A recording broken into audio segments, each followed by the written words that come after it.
Alors voilà, selon moi, le moyen le plus simple de méditer un peu en lisant la Bible. D'ailleurs, je me limite juste à ça quand j'ai peu de temps. C'est de repérer un verset de la Bible qui me fait réfléchir, sur lequel j'aimerais méditer, et puis simplement de le recopier dans un petit carnet, sans prendre d'autres notes à côté, juste le recopier. Pourquoi ?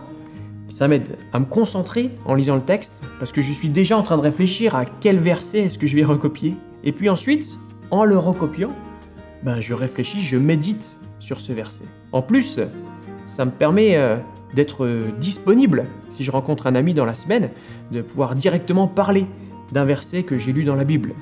Et puis de temps en temps, à l'occasion, je reprends mon petit carnet, je lis les versets et ça me permet de méditer encore plus. Alors par exemple, je lis le psaume 1. « Heureux l'homme qui ne marche pas selon le conseil des méchants, qui ne s'arrête pas sur le chemin des pécheurs et qui ne s'assied pas sur le banc des moqueurs, mais qui trouve son plaisir dans la loi de l'Éternel et qui médite sa loi jour et nuit.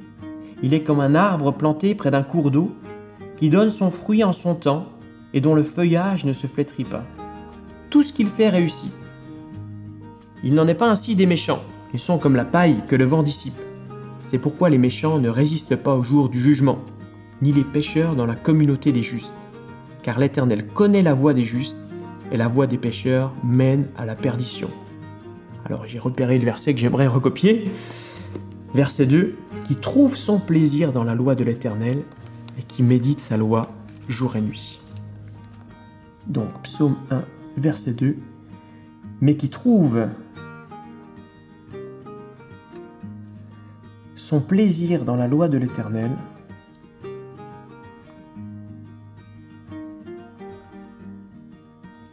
et qui médite sa loi jour et nuit. »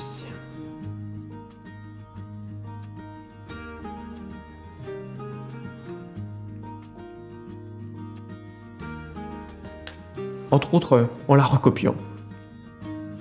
Alors il te reste à essayer, si tu le souhaites, à prendre un petit carnet et puis à recopier un verset, ou alors à le faire sur ton smartphone, à toi d'adapter.